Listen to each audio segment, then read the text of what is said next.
우리 권영상 기사님이 오늘 기도를 잘하신 것 같습니다. 오늘 낮에 있었던 일인데 어떤 일이 있었냐면 점심 때 제가 이제 식당을 갔어요. 가서 이렇게 점심을 먹으려고 앉았는데 내 앞에 이제 권영상 집사님 둘째 딸이 앉았어요. 바로 앞에.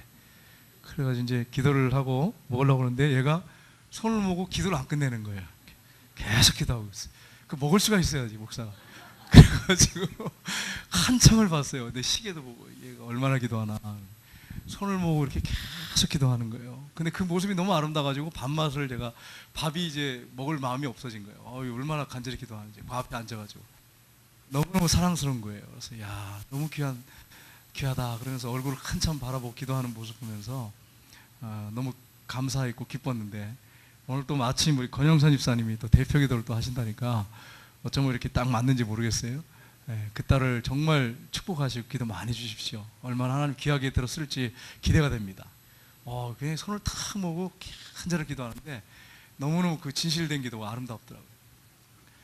정말 제 자신이 그렇게 못한 게 부끄러웠어요.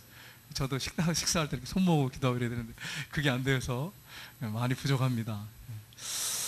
오늘야 사무엘하 9장 오늘 본문을 읽었습니다. 1절부터 쭉 읽었는데 오늘 9장의 내용을 보시면 어떤 내용이 나오냐면 다윗 왕이 사울 왕의 집안에 남은 자 중에 요나단의 아들 이 모비보셋을 찾아서 은총을 베푸는 그런 내용이 본문에 기록되어 있습니다.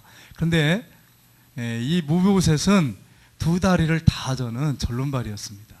근데 그 죽은 개 같은 그에게 은총을 베푸는 그런 모습을 우리가 볼 수 있습니다. 은총이라는 단어와 은혜의 단어는 나중에 제가 잠깐 설명하겠습니다. 그런데 굉장히 다윗 왕과 솔로몬 왕과 이 사울 왕과 비교되는 모습을 볼 수 있는데 이 다윗 왕의 바로 전 왕이었던 사울 왕은 그러지 못했습니다. 사울 왕은 이 다윗 왕과 그의 가족의 씨를 말리려고 다 죽이려고 그렇게 혈안이 돼서 쫓아다녔습니다. 그래서 결국 다윗의 그 가족들은 망명생활하다가 다 죽었어요. 참 이게 불행한 일이죠. 유대인들이 그렇게 주장합니다. 지금도. 그래서 죽었어요. 자기의 야망과 욕심을 채우기 위해서 그 욕심이 가득하고 미움이 가득해가지고 다윗 가문을 다 멸하고 얼마나 이게 참 부끄러운 일입니까? 그렇게 했는데 이것은 자기가 자기 힘과 노력으로 왕국을 세우려고 했다고 하는 것입니다. 자기가 세우려고. 그건 내 왕국이야 이러면서 그런 열정을 갖고 했어요. 근데 다윗은 완전히 반대입니다. 이 성경에 보시면 다윗은 은혜의 왕국을 세우려고 했습니다. 그는 하나님의 은혜를 잘 알았어요. 여러분 다윗이 사울 왕이 죽이러 쫓아다닐 때 그 앞에 무릎을 꿇고 절을 하면서 멀리 떨어져서 절을 하면서 고백한 내용이 나옵니다. 그게 어디 나오냐면 사무엘상 24장 14절에 보시면 나오는데 한번 같이 읽어보겠습니다. 이스라엘 왕이 누구를 따르며 나왔으며 누구의 뒤를 쫓으셨나이까? 죽은 개나 벼룩을 쫓음이니이다. 멀리서 무릎을 꿇고 절을 하면서 그렇게 얘기합니다. 근데 다윗이 이때 이미 왕의 기름 부음을 받았어요. 그런데 그렇게 죽이려 쫓아다니는데 그 앞에 무릎을 꿇고 하는 말이 나는 죽은 개나 벼룩 같은 사람입니다. 이렇게 고백을 하고 있어요. 그러니까 자기가 얼마나 비참한 존재인지는 다윗은 압니다. 그리고 나중에 사울왕이 여러분 나오징이 아니죠. 그 전에죠. 이 왕의 그 사위를 삼으려고 했을 때 나 같은 사람이 어떻게 왕의 사위가 되겠냐고. 나는 가난하고 천한 자라고 이렇게 고백을 해요. 그러니까 얼마나 겸손합니까? 다윗은 정말로 자기가 어떤 사람인지를 잘 알았어요. 그러니까 하나님의 은혜로 왕국이 세워지기를 나중에 보시면 하나님의 은혜의 왕국을 세우려고 하는 것을 우리가 볼 수가 있습니다. 7장에서 8장의 내용을 보시면 어떤 내용이 나냐면 하나님께서 다윗에게 역사하셔서 모든 주변국을 쳐서 다 멸하게 하셨어요. 평안하게 하시고 승리를 주셨어요. 그리고 이제 9장에 들어와서 오늘 본문이 보면 바로 이러한 평안한 때에 요나단에게 은혜를 베풀겠다고 하면서 그 자손을 찾고 있는 다윗의 모습을 볼 수가 있습니다. 사실은 사울 왕은 완전히 원수 아닙니까? 그러면 씨를 맞아야 되는 거예요. 그런데 은혜를 베풀겠다고 그 평안한 때에 찾고 있는 다윗의 모습, 은혜의 왕국이었다고 하는 것을 우리가 잘 볼 수가 있습니다. 다윗이 은총을 베풀겠다는 말이 오늘 본문에 보면 3번 나옵니다. 은총이라고 하는 단어가 뭐냐면 언어상에 보면 2개의 단어가 있는데 하나는 hen이라고 하는 단어입니다. 잠언 21장 1절에 나오는 단어인데 hen, 이거는 경건한 자가 고통을 당할 때 사랑하시는 사랑, 이게 hen이라는 단어예요. 그 다음에 또 하나가 뭐냐면 헤세드란 단어인데 여러분 많이 들어보셨을 거예요. 헤세드. 헤세드는 인자한 사랑이에요. 이게 바로 은총이라고 하는 단어에 쓰여졌는데 은혜라고 하는 단어도 쓰여졌죠. 헤세드란 단어는. 근데 여러분 1절에 보시면 내가 요나단으로 말미암아 그 사람에게 은총을 베풀 것이다. 3절에 보시면 내가 그 사람에게 하나님의 은총을 베풀고자 하노라. 7절에 보시면 내가 반드시 내 아버지 요나단으로 말미암아 내게 은총을 베풀리라. 계속해서 지금 강조하는 게 뭡니까? 은총이에요. 은총을 베풀겠다. 은총을 베풀겠다. 은혜를 베풀겠다. 다윗은 하나님의 은혜를 알기 때문에 이렇게 은총을 베풀겠다고 하고 있습니다. 하나님의 은혜를 아는 사람이 은혜를 베풉니다. 하나님의 은혜를 모르는 사람은 은혜를 베풀지 못해요. 은혜를 받은 사람이 알아요. 받은 사람이 다른 사람에게 은혜를 베풀 수 있어요. 우리가 이것을 잊지 말아야 됩니다. 오늘 이 본문에 보시면 주님이 다윗의 모습을 이렇게 주님의 모습을 많이 닮았어요. 그래서 예수님의 어떤 모습, 하나님의 어떤 그런 성품, 이런 것들을 다윗이 잘 보여주고 있습니다. 그래서 오늘 이 본문을 통해서 주님은 오늘날 인생들에게 어떻게 은총을 베푸시는가 하는 것을 다윗을 보면서 우리가 살펴보기 합니다. 첫 번째는 불쌍한 인생들을 찾으십니다. 우리 하나님께서는 인생들을 찾으세요. 그래서 예수님은 불쌍한 인생들, 멸망당할 인생들을 찾기 위해서 이 땅에 친히 육체를 입고 오셨어요. 다윗이 오늘 본문에 보시면 보좌에 오른 후에 얼마간의 시간이 지났습니다. 그 다음에 다윗이 사울왕의 집에 남은 자를 찾습니다. 그래서 오늘 1절에 보시면 이렇게 시작되고 있습니다. 우리 같이 읽어보겠습니다. 다윗이 이르되 사울의 집에 아직도 남은 사람이 있느냐? 내가 요나단으로 말미암아 그 사람에게 은총을 베풀리라 하니라. 여기서 아직도란 말을 사용한 걸 보면 이 사울 왕의 그 가문이 다 전멸했다고 하는 걸 알 수 있어요. 전쟁터 나가서 죽고 뭐 피해 다니고 숨어 있고 그러니까 없는 거죠. 근데 사울 왕의 가문이 이런 가문이 아니거든요. 그러니까 하나님 앞에 큰 범죄함으로 말미암아서 하나님 명령에 계속 불순종하고 이름으로 말미암아서 집안이 문제가 생겼죠. 그래서 남은 사람이 있느냐 이렇게 질문하고 있어요. 그에게 은총을 베풀겠다 이렇게 말씀합니다. 그러니까 신하들이 이야기를 합니다. 그 사울왕의 종 시바가 있습니다. 그에게 물어보면 알 겁니다. 시바 데려와라 그랬습니다. 그래서 이제 시바가 왔습니다. 다윗 시바에게 뭐라고 말합니까? 사울의 집에 아직도 남은 사람이 없느냐? 내가 그 사람에게 은총을 베풀리라. 이게 바로 오늘 본문 1절의 말씀이에요. 그리고 3절 하반절을 보시면 이렇게 되어 있습니다. 같이 읽겠습니다. 시바가 왕께 아뢰되 요나단의 아들 하나가 있는데 다리를 저는 자이다 하니라. 왜 이 얘기를 했을까요? 왜 시바가 이 요나단에게 아들 하나가 있는데 무비보셋입니다 이렇게 하면 되잖아요. 근데 왜 무비보셋 이름은 얘기하지 않고 다리를 저는 자이다 이렇게 얘기했을까요? 그에게 치명적인 약점이 바로 이 다리를 저는 거예요. 두 다리를 저는 거예요. 그러니까 왕의 배 데려오기가 쉽게 말하면 좀 안 좋은 말로 몰골이 별로 안 좋은 거죠. 정말 형편없는 그런 몸, 왕 앞에 설 수 없는 몸, 천박한 몸, 그렇게 생각을 하고 있는 거죠. 그러니까 다리를 저는 사람이라고 이렇게 얘기를 먼저 합니다. 이름도 되지도 않고. 그런데 이런 사람을 데려와도 되겠습니까? 이런 얘기죠. 근데 다윗이 뭐라고 합니까? 본문에 나오지만 데려오라고 합니다. 그런데 어디 있느냐? 로드발 암미엘의 아들 마길의 집에 있다고 합니다. 이 로드발이라고 하는 지역은 어디 있냐면은 요단강 동편에, 요단강을 건너가면 동편으로 마하나임이라고 하는 곳이 있는데 예전에 다윗이 망명했던 이 압살롬을 피해서 나중에 이제 보시면 알겠지만 피합니다. 마하나임 쪽인데 피하는데 바로 그 지역이에요. 마하나임 근처 한 성읍이에요. 거기 어떻게 살고 있어요? 숨어 살고 있었어요. 왜 그렇습니까? 가문이 한 쑥대받으셨잖아요. 그러니까 거기 숨어서 다윗 왕 앞에 혹시 나중에 발견되면 혹시라도 이게 두려운 거죠. 자기가 어떻게 될지 모르는 거예요. 왜냐하면 사울하고 다윗은 원수라고 그런 생각하고 있기 때문에 숨어 있었어요. 그런데 어떻게 합니까? 다윗은 마길의 집에 피해 있는 그를 데려오라고 합니다. 데려오라고 말하고 있어요. 다윗이 왜 이렇게 데려오라고 합니까? 다윗이 요나단과 한 맹세 약속 때문이에요. 그 약속을 지키기 위해서 은총을 베풀려고 하는 것입니다. 여러분, 여기서 우리에게 주는 교훈이 뭐냐면, 첫째는 약속을 잊지 말아야 한다는 거예요. 약속을 지켜야 된다는 거예요. 이 약속 지키는 게 얼마나 어려운지 몰라요. 오늘 제가 광고 시간에 여러분 오늘 2시에 교육관에서 기도하겠습니다 그랬어요. 근데 이제 오늘 제가 청년 예배를 설교를 해가지고 2시 10분에 마쳤어요. 그래가지고 이제 전화가 한 통이 와 있어요. 그래서 전화를 했죠. 그랬더니 열쇠를 못 찾은 거예요. 왜 그런가 그랬더니 이제 이남전대가 위에 이렇게 씌워놨던 교육관 내려가는데 그게 제껴져가지고 비 오면은 들어가잖아요. 그래서 그거를 이렇게 잘 열어가지고 해놨어요. 잘 묶어놓고 했는데 열쇠를 어디다 던지는지 못 찾은 거죠. 어디다 뒀는데 그래가지고 열쇠가 없어서 못 들어갔어요. 그 얘기로 전하는 거예요. 약속을 못 지킨 거죠. 약속을 지킨다는 게 이렇게 어렵습니다.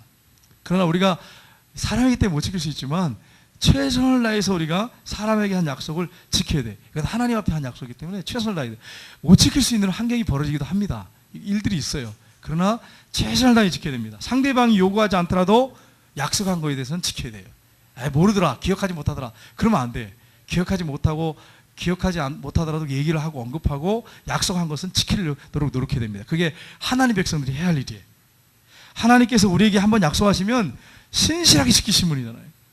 우리가 하나님의 자녀고 그렇다고 한다면 약속을 철저하게 지키도록 애를 써야 됩니다. 하나님이 그걸 기뻐하세요. 근데 이제 문제가 하나 있어요. 여러분이 친구를 많이 두는 게 좋습니까? 친구를 적게 두는 게 좋습니까?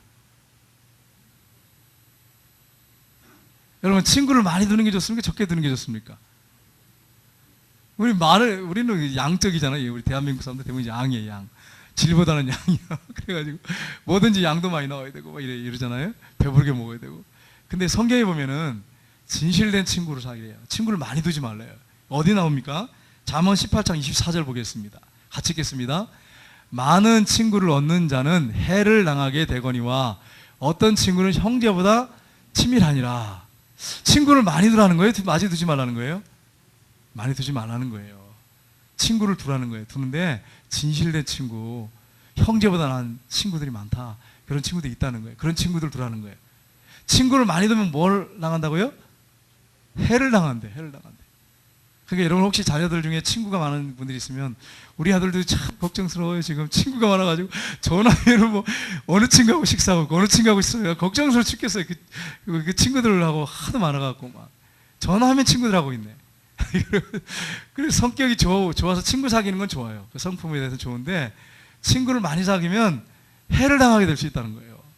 여러분, 예를 들어서 친구가 많아요. 그러면 이제 그 친구 중에 어려운 문제가 있으면 찾아올 거 아니에요? 보증서 들라고 찾아올 테고, 좀 돈 빌려달라고 찾아올 테고, 어려운 일 있으면 그거 해결해달라고 찾아올 테고. 좋은 일 있으면 찾아옵니까, 친구들이? 좋은 일 있으면 찾아와요? 별로 없잖아. 그런 친구들요. 아무리 친해도 별로 그런 게 없어. 어려울 때 찾아오잖아. 그러니까 해를 당할 수 있단 말이에요. 그래서 성경에 친구를 많이 사귀면 해를 당하야 된다. 친구 사귀지 말라는 얘기 아니에요. 여러분, 오해하지 마세요. 친구를 사귀는데 진실되고 믿음 좋은 친구들, 신실한 친구들 사귀라는 거예요. 혹시 여러분 중에 그냥 쓸데없는 친구들 많이 둬가지고 시간 뺏기고 그런 분들을 좀 이렇게 가지치기 좀 하셔야 돼. 그 친구들한테 해만 입습니다. 나중에. 믿음 좋은 친구들, 신실한 친구들, 전도할 친구들, 이런 친구들 사귀고 진실되게 사귀십시오. 약속도 지키면서. 그럼 얼마나 복이 되겠어요? 잠언서에 그렇게 말씀하고 있어요. 저도 이걸 잘 몰랐어요. 그래가지고 전도사 때도 그냥 친구 많이 두면 좋은 줄 알았어요. 그래가지고 저 친구가 얼마나 많았겠어요? 막 이 친구 저 친구 학교 다닐 때 크게 사귀고 막. 근데 시간만 뺏기고 별로 보니까 남는 게 없어요. 여러분, 우리가 하나님 말씀대로 살아야 돼요. 그게 복 있는 삶이죠. 잠언서에 그렇게 말씀을 하고 있어요. 다윗과 요나단을 보세요. 얼마나 진실한 친구입니까? 정말 진실한 친구. 생명을 나눌 수 있는 친구. 정말 그렇게 진실하게 사귀었어요. 하나님이 우리가 그렇게 약속을 지키고 신실하게 친구를 사귀기를 원하신다고 하는 것을 우리가 잊지 말아야 됩니다. 여러분, 양다리를 저는 천한 불쌍한 영혼, 근데 그런 사람을 다윗이 찾고 있어요. 그리고 대로라고 말하고 있잖아요. 마찬가지로 정말 약하고 부족한 사람들을 우리 하나님이 불쌍히 여기십니다. 사랑하시고 찾으세요. 사람의 마음과 하나님 마음이 달라요. 사람의 마음은 하나님 마음을 약간 볼 수 있는 그림자일 것 뿐이에요. 하나님 마음은, 하나님 사랑은 측량할 수가 없어요. 측량할 수가 없어요. 그 마음을 어떻게 알겠어요? 우리 하나님이 얼마나 긍휼이 풍성하시고 사랑이 많으신데요. 우리 하나님은 지금도 연약한 자들, 불쌍한 자들, 불쌍한 영혼들, 인생들, 이런 사람들을 찾고 계십니다. 그들이 주께 돌아오면 기뻐하세요. 얼마나 기뻐하신지 성경에 보니까 천국에서 잔치가 벌어진대. 그런 영혼들, 불쌍한 영혼들을 구원받는 그 순간에 하늘에선 잔치를 베푸신대요. 얼마나 기쁘면 그렇게 하시겠어요? 하나님은 정말 그런 영혼들을 찾고 있다고 하는 것을 우리가 잊지 말아야 됩니다. 두 번째는 인생에게 따뜻한 은혜를 베푸십니다. 다윗왕을 통해서 보여주는데, 다윗왕이 사람을 보내서 마길의 집에 숨어있는 그를 데려옵니다. 6절을 보시면 이렇게 되어 있습니다. 같이 읽겠습니다. 사울의 손자 요나단의 아들 무보셋의 다윗에게 나와 그 앞에 엎드려 절하매 다윗이 이르되 무보셋이여 하니 그가 이르기를 보소서 당신의 종이이다. 두 다리를 전대, 여러분 생각해 보세요. 두 다리를 저는데 이게 보통 저는 게 아니에요. 떨어져 가지고 이렇게 유모가 피신하다 5살 때 떨어뜨려 가지고 두 다리가 심하게 저는 그런 사람이에요. 근데 그 두 다리를 절면서 나왔어요. 여러분 안 믿는 사람들은 뭐라 그럴까요? 병 무슨 뭐 이렇게 하잖아요. 예? 그런데 그 두 다리를 쫄록쫄록 하면서 막 이렇게 거의 기다시피 해가지고 나왔어요. 그러고서는 엎드려가지고 절을 합니다. 참 비참한 인생이죠. 그런데 다윗은 그를 불쌍히 여깁니다. 엎드려 절할 때 불쌍히 여겨요. 왜 그렇습니까? 요나단과 한 약속이 있어요. 그리고 그에게 받은 사랑이 있어요. 은혜가 있어요. 성경에 보시면 다윗이 요나단 왕자한테 절하는 모습이 나옵니다. 성경에 보면 큰 절을 2번이나 해요. 이렇게 떠날 때 요나단 왕자한테. 여러분 그렇게 다윗이 요나단한테 했거든요. 근데 요나단의 아들이 이제 다윗에게 와서 두 다리를 저는 비참한 인생이 와가지고 절을 하고 있습니다. 근데 다윗이 그를 따뜻하게 맞아줘요. 우리 7절 보겠습니다. 같이 읽겠습니다. 7절 말씀. 다윗이 그에게 이르되 무서워하지 말라. 내가 반드시 내 아버지 요나단으로 말미암아 내게 은총을 베풀리라. 내가 내 할아버지 사울의 모든 밭을 다 내게 도로 주겠고 또 너는 항상 내 상에서 떡을 먹을지니라 하니. 여러분 사울 왕만 생각하면요 그렇게 쫓겨다녔잖아요. 얼마나 쫓겨다녔습니까? 사막을 얼마나 헤맸습니까? 사울 왕만 생각하면 치가 떨리는 사람 아니겠어요?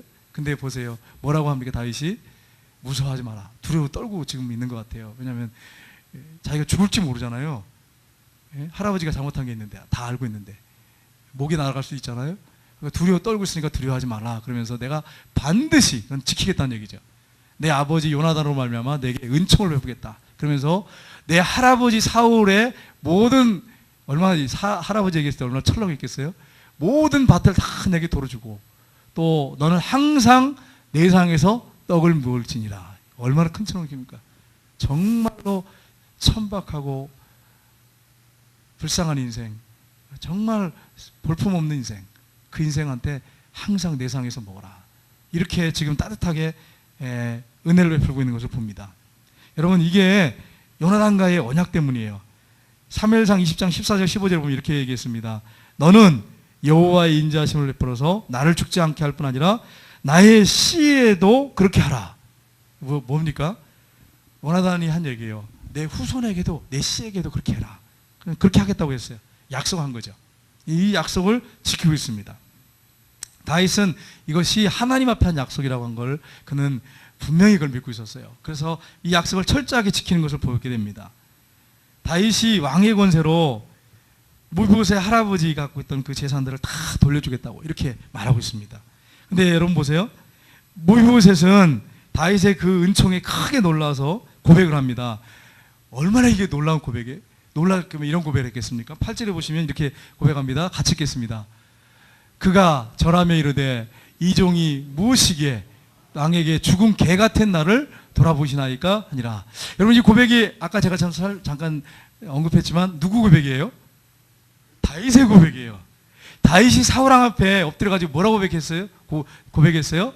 죽은 개 같은 나를 왜 쫓아다니십니까? 그렇게 했어요. 절을 하면서. 근데 사울왕은 어땠어요? 비교되잖아요. 은혜를 베풀었습니까? 아니에요. 죽이려고 계속 쫓아다녔어요. 계속. 다윗이 얼마나 힘들겠습니까? 그래서 가족들을 다 잃었어. 사울왕 때문에. 사울왕은 은혜 안 베풀었어요. 은총 안 베풀었어요. 그 계속 쫓아다녔어요. 이후에도 그렇게 죽은 개 같은 벼룩 같은 사람을 쫓아다니십니까? 그런데도 은총 안 베풀었어요. 계속 주기를 쫓아다녀서 결국 도망다니다가 가족들 다 죽었어요. 여러분 근데 보세요. 다윗은 어떻게 했습니까? 다윗은 그가 절하면서 죽은 개 같은 나를 돌봐시나이까 이러면서 이렇게 은혜를 베풀어 줬어요. 이게 다윗하고 사울왕하고 이렇게 천지 차이가 나요. 비교가 돼요.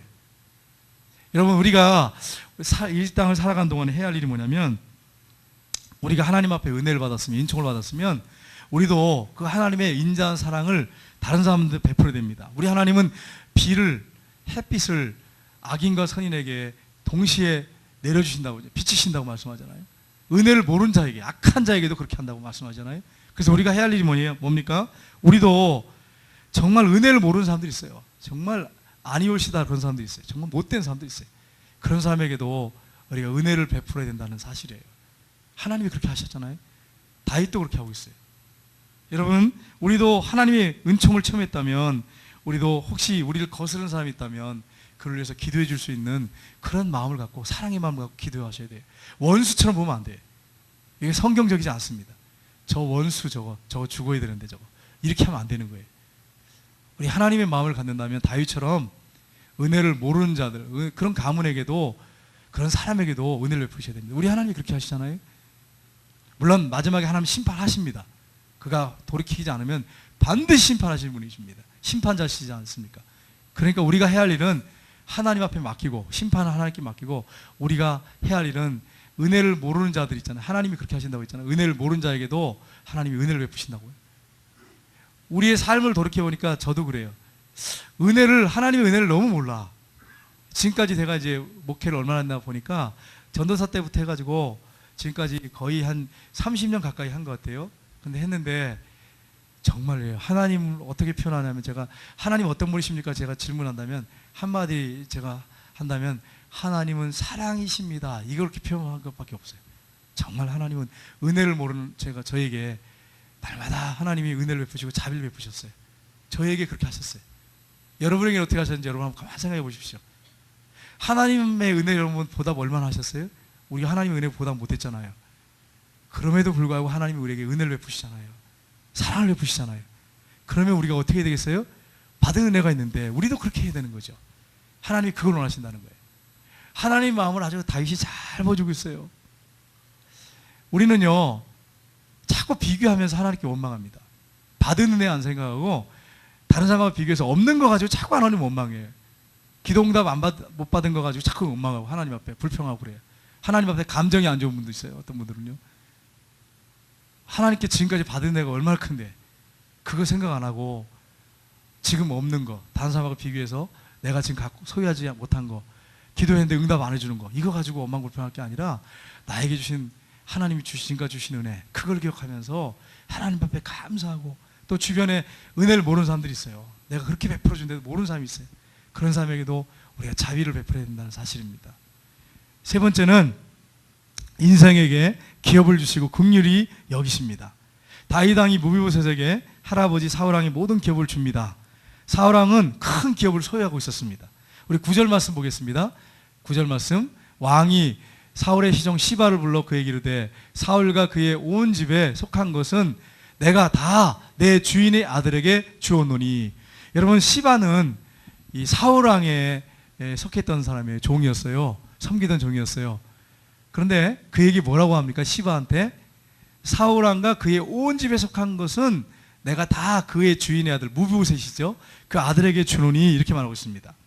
시바를 증인으로 세우고 종으로 세워서 이 무비보셋에게 이렇게 섬길 수 있도록 잘 이렇게 무비보셋을 섬길 수, 몸이 불구 아닙니까? 잘 섬길 수 있도록 했습니다. 근데 여러분 보세요. 사울 왕은 어떤 사람이에요? 부자였어요. 잘 살았어요. 아버지가 기스인데 유력한 사람이었어요. 유력했단 말은 동네 유지였어요. 잘 나간 사람이었어요.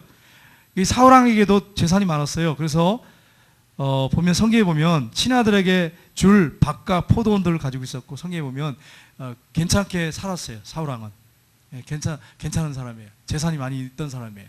그런데 그 모든 것들을 다 주겠다고 이렇게 말하고 있습니다. 시바는요 어떤 사람입니까? 시바는 종인데 이 무비보셋의 모든 기업을 관리할 수 있는 사람입니다. 이 사람도 잘 살았어요. 성경에 보니까 아들 15명, 종이 20명 있어요.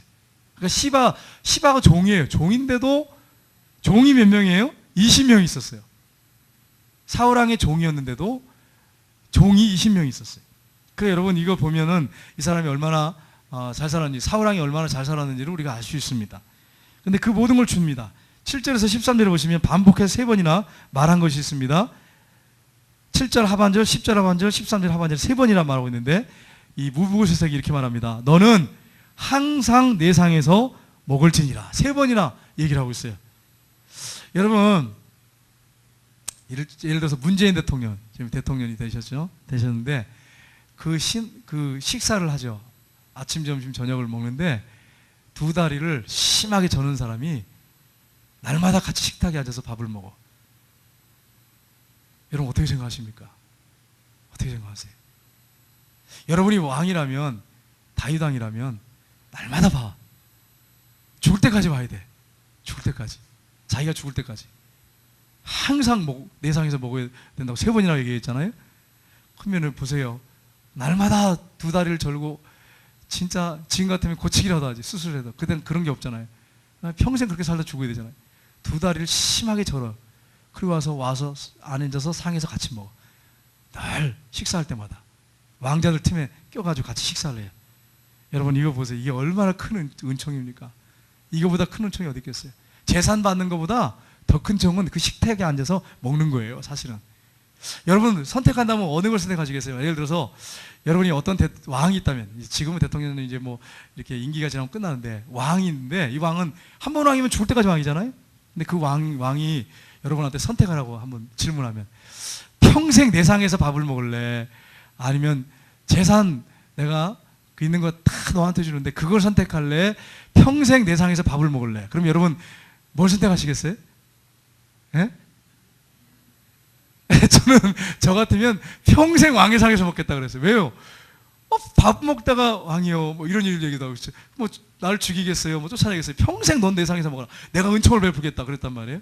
그러면은 왕한테 필요한 것은 왕이요, 뭐 한마디 하면 바로 해주잖아요. 왕이요, 뭐 부족한 게 있어요? 뭐 재산이 뭐가 필요했겠어요? 그 상에서 날마다 먹는데. 이거 얼마나 큰 은총입니까? 재산 다 주고. 2다리 저는 사람에게 이런 은혜를 베풀었어요. 여러분 손님들 오면 어떻게 해요? 2다리를 쩌럭쩌럭거리면서 와가지고 앉아서 먹어요. 누굽니까? 질문하세요. 대신들도 그렇지, 대신들은 다 안다고 하죠. 외국에서 어떤 손님이 왔어요. 식사를 하러 와. 쩔룩거리면서 2다리를 쩔면서, 누굽니까 저 사람? 왕이요. 저 누굽니까? 그런데도 항상 그 상에서 먹도록 그렇게 했어요. 아버지 요나단을 생각하니까, 그 요나단이 얼마나 다윗을 사랑했습니까? 성경에 보니까 여인을 사랑한 것보다 더 순하였더라. 그렇게 생명처럼 사랑했어요. 자기의 생명처럼 사랑했어요. 목숨처럼 사랑했어요. 그러니까 여러분 좋은 친구는 이런 친구도 있을 수 있어요? 이런 친구를 사귀겠죠. 그에게 그렇게 은혜를 베풀고 있습니다. 14절 보겠습니다. 뭐라고 되어 있는지 보겠습니다. 무비보셋이 항상 왕의 상에서 먹음으로 예루살렘에서 사니라. 그는 2발을 다 절더라. 이 강조하는 게 지금 뭐예요? 2발을 다 절더라. 근데 항상 왕의 상에서 먹음으로, 예루살렘 수도잖아요. 거기서 성에서 사는 거예요. 왕의 성에서. 근데 그는 2발을 다 절더라. 이게 지금 마지막 절에 강조한 거예요. 은총을 받을 수 없는 사람이라는 거죠. 근데 이렇게 엄청난 은총을 베풀어, 정말 죽은 개 같은 하찮은 쓸모없는 그런 사람에게 이런 은혜를 베푸셨어요. 근데 여러분 이게 오늘날 하나님과 우리와의 관계를 한번 생각해 보십시오. 우리가 죄인이에요. 사울의 집처럼 역적 집안, 반역한 죄인의 집안이에요. 우리가 그런 사람 아닙니까? 타락한 사람들 아니에요. 죄 가운데 원수였잖아, 하나님과. 근데 하나님께서 우리를 사랑하셔서 독생자 외아들을 보내주셨어요. 그리고 예수님이 우리를 십자가에 못 박혀 죽으셔서 부활하심으로 우리를 구원하셨어요. 그래서 우리가 그분 앞에 겸손하게 엎드릴 때 우리에게 은총을 베푸십니다. 여러분 아담이 뺏겼어요. 하나님이 왕권을 줬어요. 에덴 동산을 줬어요. 근데 타락해가지고 다 뺏겼어요. 근데 예수님이 오셔서 십자가 죽으시고 부활하심으로 이제 그걸 회복시키셨어요. 그래서 아담이 잃어버린 에덴 동산보다 더 좋은 천국에 우리가 들어가 삽니다. 사는데 날마다 우리가 주님과 교제하면서 천국 잔치에 참여해. 날마다 천국 상에서 음식을 먹어요. 근데 천국 상에서 그냥 잠깐 뭐 한두 번 먹는 게 아니에요. 하늘의 진미를 항상 맛보면서 살아요. 우리 같은 죄인들이, 하나님 앞에 쓸모없는 인간들이, 우리가 하나님의 자녀로 부름받고 하나님이 우리를 왕처럼 여겨주시고 왕자처럼 여겨주시고 날마다 하늘에서 저 천국의 잔치에 앉아서 왕의 진미를 마셔요. 먹어요. 왕의 상에 참여하는 이런 은총을 베풀어 주셨어요. 여러분, 이걸 생각하면 얼마나 그 사랑과 은혜가 큽니까? 그러니까 이 땅에서 좀 부족하게 살고 힘들어도 우리가 이 소망을 갖고 있다면 부러운 게 없는 거죠. 정말 주님을 사랑하고 주님 앞에 예배드리고 주님을 섬기는 것을 기쁨으로 여기고, 그렇게 그런 믿음이 있다면 그렇게 살 수밖에 없는 거예요. 여러분, 이렇게 큰 은혜가 어디 있습니까? 사람이 무엇이간데 주께서 이토록 귀하게 여기십니까? 이런 고백밖에 더 할 고백이 없는 거죠. 우리가 하나님 앞에 가면 그렇게 그런 은혜를 받습니다. 여러분과 저에게 그런 은혜를 하나님 부어주십니다. 너무너무 감사하지요. 그러니까 우리의 시민권은 이 땅에 있지 않습니다. 저 천국에 있어요. 그리고 하나님의 그 식탁에 하나님 베푸신 천국 잔치에 날마다 참여할 사람들의 이런 은혜를 우리가 받습니다. 아마 상상을 초월할 거죠. 그 상은 어마어마할 거예요. 세상에 없는 상, 어마어마한 상에 천국 잔치에 참여할 것입니다. 우리가 이런 사실을 기억하고, 나 같은 사람, 정말 두 다리를 저는 불구 같은 형편없는, 물론 내가 두 다리를 절고 있지는 않지만 그렇게 형편없는, 정말 하나님 보시기에 죽은 개 같은 우리이지만 그런 은혜를 우리가 천국에 가면 받게 된다고 하는 사실을 기억하면서 한 주간 동안 하나님 앞에 감사하면서 우리가 그 은혜를 받았으니까 또 앞으로 받을 겁니다. 이걸 생각하면서 주변에 있는 사람들에게 은혜를 베풀기를, 은총을 베풀기를 우리가 정말 강팍한 마음 가지고 막지 말고 그들에게 베풀고 사랑하면서 섬길 때 하나님의 은혜와 사랑이 여러분 삶 속에 넘치시는 복된 한 주간이 되시기를 주님의 이름으로 축복합니다. 기도하겠습니다.